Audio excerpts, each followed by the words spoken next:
In some parts of our country, parents have less than a 50% chance of finding a good primary school for their children, less than 50%.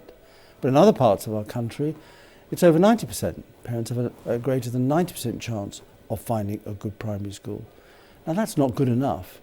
And some people would say, well, that's to do with disadvantaged and poverty. It's not.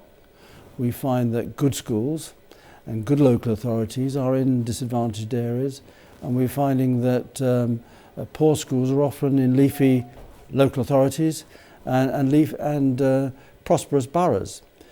What we need to do is to make sure that there's greater uniformity of standards across the country.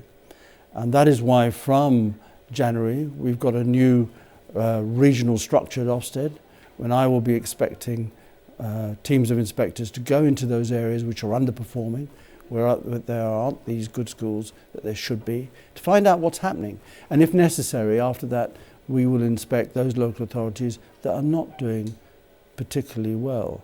Because what's really, really important is that local authorities use their powers, and they still have a great deal of responsibility and powers to make the difference. They can intervene and they can support where necessary. They can issue warning notices to underperforming schools.